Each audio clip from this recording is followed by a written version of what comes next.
Thank you very much to everyone that's stayed, and I'd like to introduce our final session, which is the BJS Lecture. I am very pleased to be able to invite Fabien Lareyre, who is consultant vascular surgeon and head of the Department of Vascular and Endovascular Surgery in Antibes, to come and inform us of the emerging role of AI in vascular surgery. Fabien. Thank you. Thanks for the kind invitation. It's a real pleasure for me to present today about the emerging role of artificial intelligence in vascular surgery. So I'm a consultant in the south of France at the hospital of Antibes. I find the title very interesting because we are talking about artificial intelligence as an emerging technology. But AI is not new. Early concepts are found in myths and legends from the antique world. In the Greek mythology, the myth of Talos described a giant made of bronze who protected the island of Crete.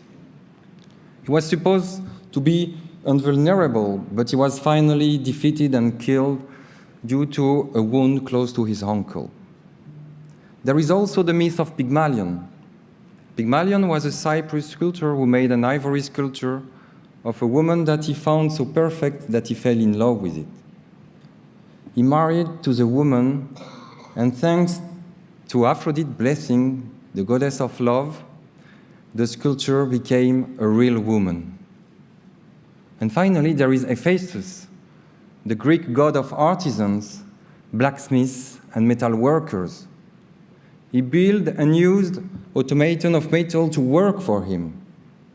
So the concept to use machine to perform human work and task is not new, and the fantasy to bring life to machine and objects is a concept older than 2,000 years.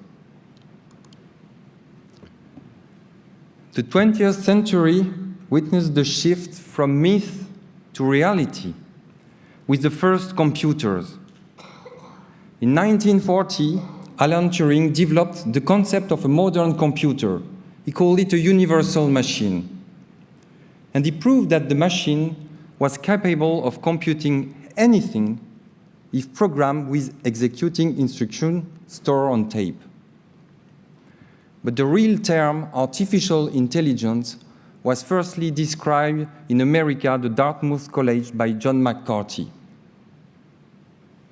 And then AI research programs explode and show encouraging results, with a great optimism. However, this optimism was followed by what we call an AI winter. An AI researcher faces many technical limitations, with a drastic decrease of fundings.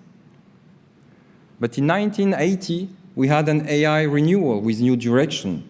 But then again, it was followed by a decrease of fundings. The 21st century is the new era of artificial intelligence.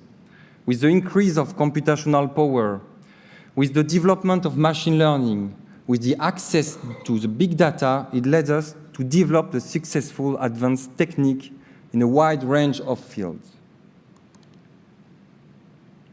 So what is artificial intelligence? Artificial intelligence is a discipline that aims to understand and design systems that display properties of human intelligence. It's an interdisciplinary approach, and AI can be considered as the ability of a machine or a device to make autonomous decisions based on data collected. So what are the fundamentals in artificial intelligence that vascular surgeons should know? Artificial intelligence is a very broad domain that regroups three main fields. Natural language processing, which is application for speech or written language, robotic and innovative devices, and the field of the vision, which is application for images or videos. Machine learning is a subdiscipline of artificial intelligence where you give the machine the ability to learn from data set. And deep learning is a subtype of machine learning, where you give the machine a large quantity of raw data. That's what we call big data. The main AI algorithm used are the artificial neural network or the CNN, the convolutional neural network. Artificial intelligence brought new perspective in both medical research and clinical practice. We recently performed a bibliometric analysis on the application of artificial intelligence in vascular surgery.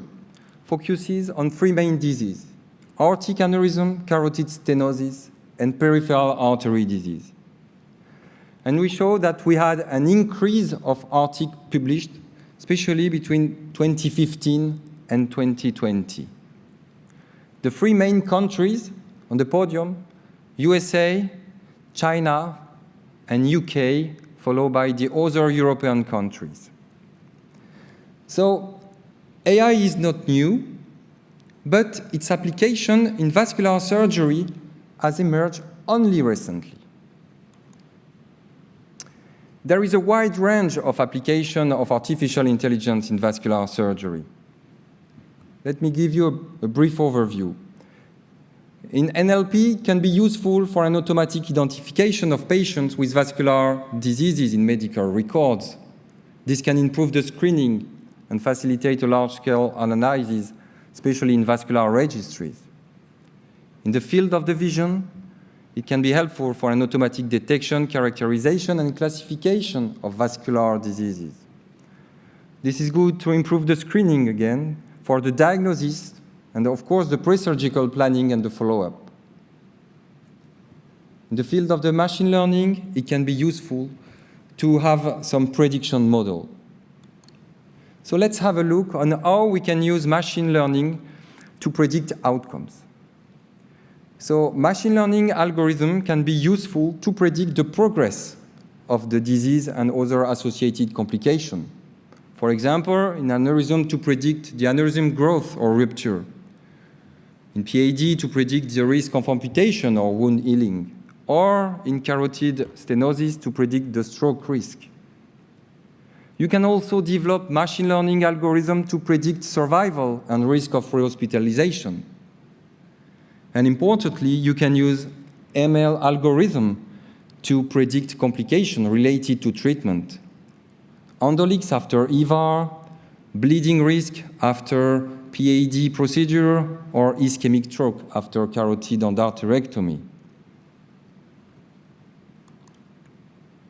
Now I'll give you some examples.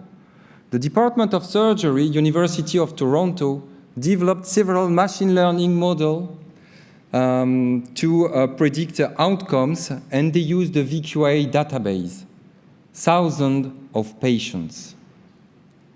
Interestingly, the machine learning algorithm they used performed better than the classical statistical analysis, such as the logistic regression, showing the interest of machine learning in this setting.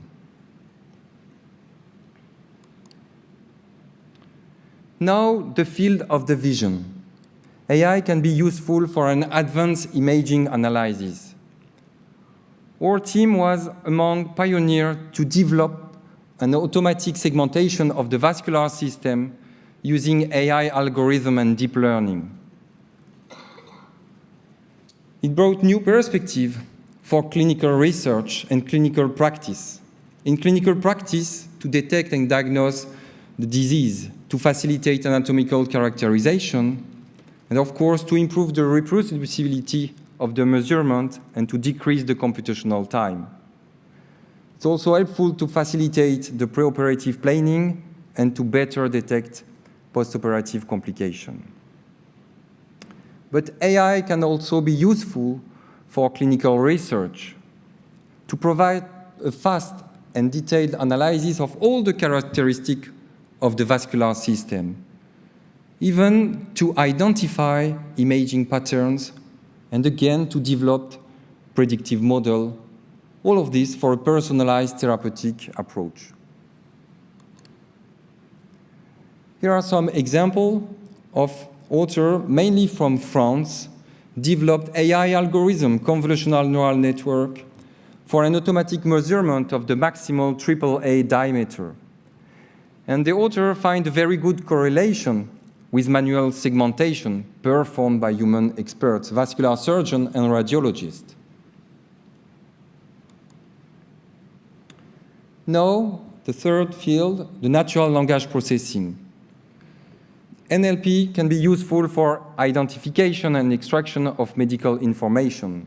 And as I was saying, it can facilitate analysis in a large data sets to evaluate current practice. It can also helpful to optimize prevention and public health surveillance program and generate alerts from medical records. This can optimize orientation, triage of patients, and reference to vascular specialists when needed. Let's have a word about the chatbot, because you heard about ChatGPT 2 years ago now, but how AI chatbot can be useful for us vascular surgeons. It can do various tasks, and it can be useful for clinicians, of course, but also for patients. In vascular surgery, but in all other specialties. For patients, it's a source of information, education. It can be an assistance for planning and follow-up. And also, we have to keep in mind now that NLP algorithm embedded all the application in telemedicine. For clinicians, it can be useful for writing assistance and administrative work and the support at decision-making. So we spoke about AI in clinical setting, but what about artificial intelligence in vascular research? It can be useful for data mining and drug discovery, for data analysis, and also for us vascular surgeons, it can be helpful for a literature search and a scientific writing.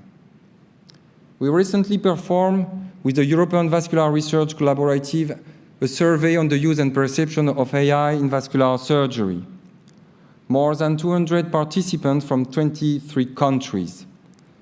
And many concerns on the use of AI for scientific writing was raised. Concern about plagiarism, concern about the quality or accuracy of the scientific content generated, and concerns about lack of transparency. This led us to think about education on artificial intelligence in vascular surgery. Artificial intelligence brought new innovative pedagogic tools. We saw that just before. Adaptive learning, simulation, augmented reality, but it brought also many challenges. And in our survey, more than 80 vascular surgeons declared not having any training or education related to AI in healthcare. So it underlies the real need of training for vascular surgeons if we want to use it in our daily clinical practice. So the emerging role of AI, what is at the bottom of the iceberg? The accuracy of the machine learning model depends on the availability, the quality, and the volume of the data. And we have also to keep in mind that AI algorithms function like a black box concept. So before its implementation in clinical practice, we have to think about medico-economic studies to assess the clinical benefits and the economic impact. Also, note that the majority of the models developed and tested are based on retrospective data. So external validation is of utmost importance if we want a generalizability in population with other demographic, ethnic, or socioeconomic characteristics. And just a brief word about old and the huge ethical and legal framework. We have to work with the respect of data protection, security, and patient privacy. And we also have to think about the data ownership and the governance. So now it's really the time to build international consortium, to work with vascular registry. And that's what we are doing with VascuNet, the committee from the ESVS, working with the SVS VQI through the ICVR. We have to develop large-scale prospective studies, RCT. That's what we try to do with the European Research from the ESVS. And we have to develop international data lake on artificial intelligence. Recently, from the University of Oxford, build a strong consortium, the Net Zero, and he talked about it, I think, yesterday. So it's really time for a multidisciplinary cross-border collaboration. We have to work with all the vascular research group in Europe and abroad.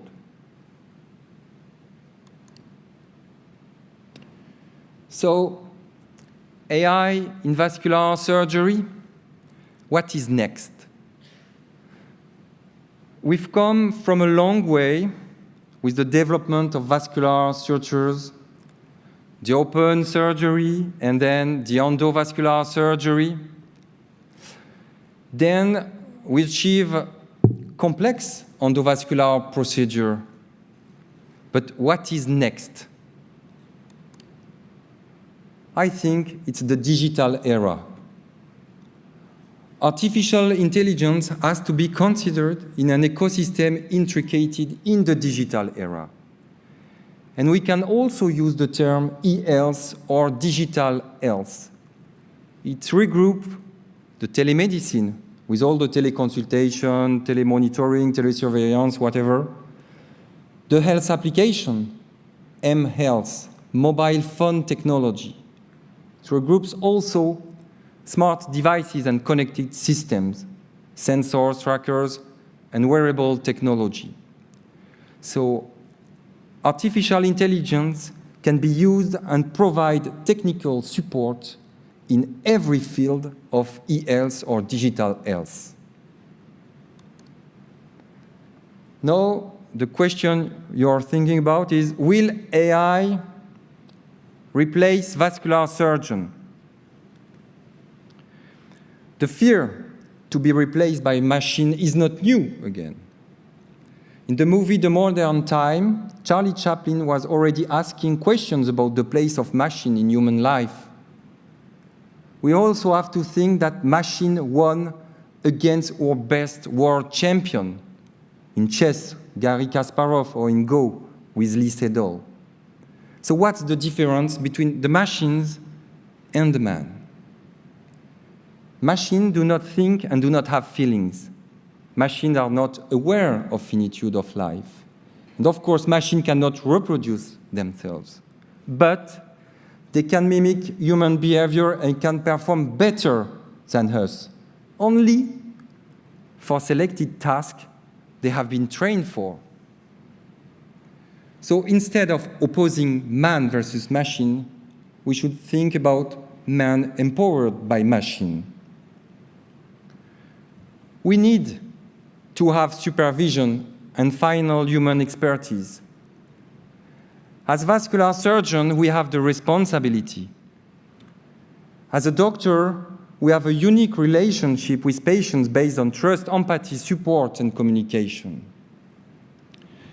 So beyond the impact of artificial intelligence on patients, we have to think about the impact on healthcare system, the impact on the society, and of course, the impact on the environment. So artificial intelligence needs to be integrated into the concept of One Health. Thank you for your attention.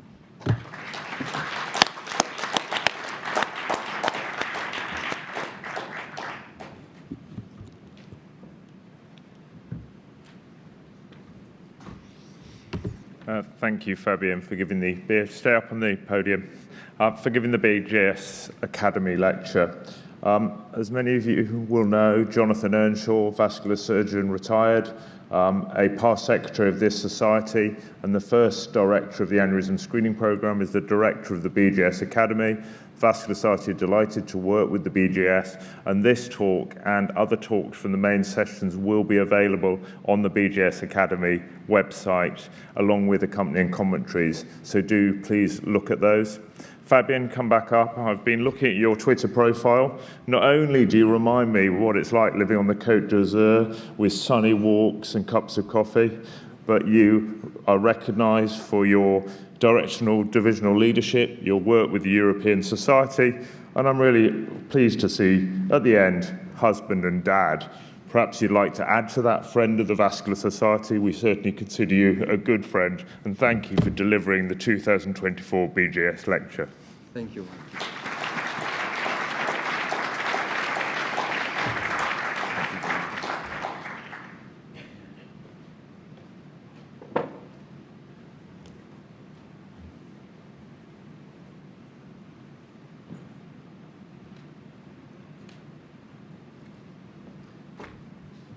So it comes time to close the meeting. Fabien, thank you for raising our eyes to the future. I think we've seen some vivid and harrowing truths today around trauma, sustainability and team behaviour. And I hope we've learned how we can be better as leaders, clinicians and team players. Lessons that we can take at home and reflect on and make changes. Can I thank the EBS team without whom we couldn't put this conference on? Gail, Laura and Gemma in particular, and particularly Doug, who's led our ASM committee. We couldn't have done it, of course, without council as well and their sound advice. And at this stage in the conference, we like to recognise certain people who have done a lot for the society and a lot for vascular surgery over the years. And we have a couple of Lifetime Achievement Awards. I'd like to present Sophie Renton, who has been the secretary of the society. She put together POVs. She's deeply involved in the last version of POVs on the editorial board as well. She started on council at the same time as me. The tsunami of job plans that you look at and the emails whilst doing a clinical job. She's also a fabulous role model. She's been the JCIE board chair for the last sitting and is a great role model to people in vascular surgery. Sophie, would you like to come up and receive a Lifetime Achievement Award?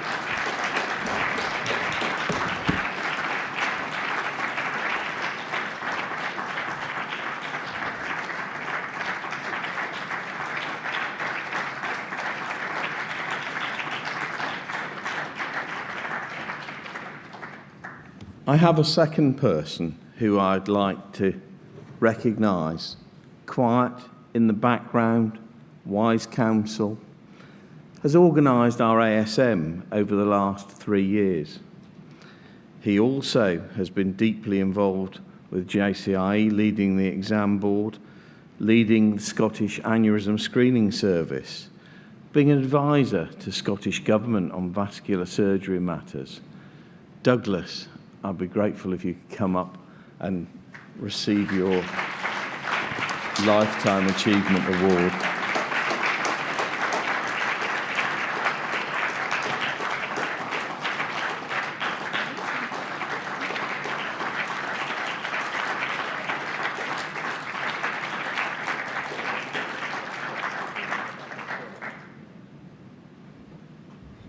So it comes time in any experience to pass on and leave. I shall be sad.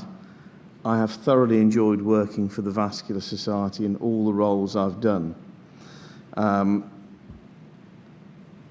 like to present Ian Chetter. He's been great counsel. He's worked on council as long as I have. He's been chair of the Education Committee. Ian took this in hand. We thought about education and the SAC and what we do for our trainees. But Ian made this a reality, the Aspire programme. He took us all to Hull, not necessarily to the best hotels, Ian, but developed what is truly an outstanding programme of education, envied by all the other societies and specialty associations. He went on to chair our research committee, where we reorganised the structure, brought our SIGs to life, and enlisted the help of our patients to set the research priorities. He's worked with me when I was treasurer on the co-funding of research fellows with other colleges and societies, and I have no worry at all that the society is in extremely good hands. And I would like to thank him, I'd like to thank council, and it's been an absolute privilege. Thank you. Ian.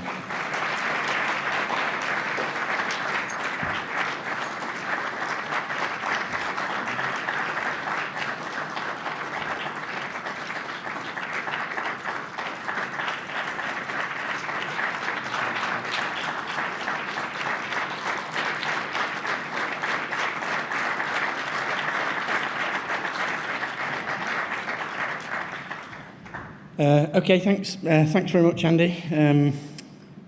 I've got 3 things to do, and then you can be on your way. The first thing is to thank this great man.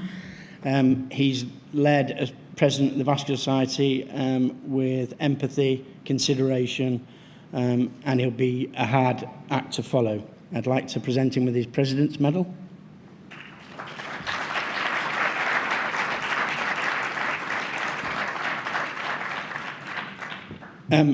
Andy will be a hard act to follow. I see the president of the Vascular Society as kind of the captain of the ship who keeps, sailing analogy for Andy, keeps his hand on the rudder and just guides the ship through the troubled waters.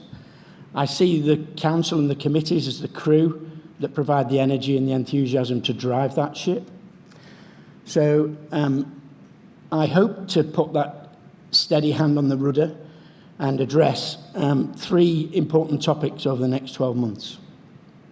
The first one is developing and delivering compassionate, responsive leaders and leadership. The second is service provision, making sure we have got patient safety at the front of the front of service provision, but trying to ensure we're providing efficient and cost-effective services. And the final thing I hope to address is workforce well-being. I think it's absolutely crucial for us to deliver effective services to have a workforce which is well looked after and happy and content, and specifically address what we heard earlier about sexual harassment. There's absolutely no place for sexual harassment in our workforce. And finally, the last thing I need to do is just launch next year's ASM. I'm pleased to inform you you'll be coming to the capital of the People's Republic of Yorkshire. You'll be coming to the East Coast, you'll be coming to Hull. And as we know, it's never dull in Hull.